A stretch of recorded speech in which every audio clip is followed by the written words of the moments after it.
नमस्कार सर्वांना. घर बसल्या महिलांना काम कसे करावे याच्याबद्दल मी थोडी माहिती महिलांना दिली. कारण की मला पण घर बसल्या काम करायचं होतं. मी म्हटलं मला जसं मिळालं तशी मी महिलांना पण सांगावं. पण मी आणि माझी टीम आम्ही छोटीशी एक महिलांची मीटिंग घेतली.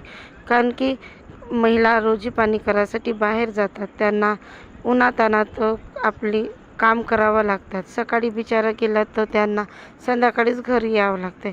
मला पण वाटलं का मला पण असंच काम मिळालं घर बसल्या, तर मी पण या महिलांना सांगितली. यांना मी म्हटली की एक माझ्याकडे छोटंसं काम आहे, तरी तुम्ही सर्वांनी इथं हजर राहावे. तर मी आणि माझी टीम इथं आम्ही छोटीशी एक मीटिंग घेतलं. महिलांना आम्ही हे सांगितलं का कापसाचं काम आहे, कापसांच्या वातीचं. वाती ह्या देवाला तर हमेशाच लागतात. हा हमेशाचंच काम आहे. सर्व महिलांनी म्हटले हो मॅडम, खूप चांगलं काम आहे, आम्ही पण करतो.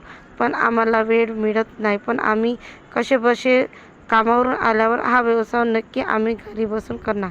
कापसाच्या वाती कशी करायचे हे आम्ही आणि माझ्या टीमनी त्या महिलांना सांगितले. लांब वाती कशी बनवायची, लांब वातीची एक पाटी असते, त्या पाटीवर लांब वाती आपण करू शकता.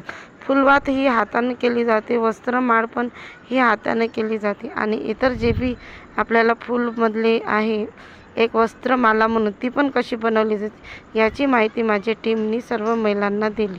आणि महिलांना हे काम पण आवडले. कंपनीतून आपण कसे काम करायचे आणि माल कसं बनवायचं याची त्यांनी माहिती दिली. तर धन्यवाद.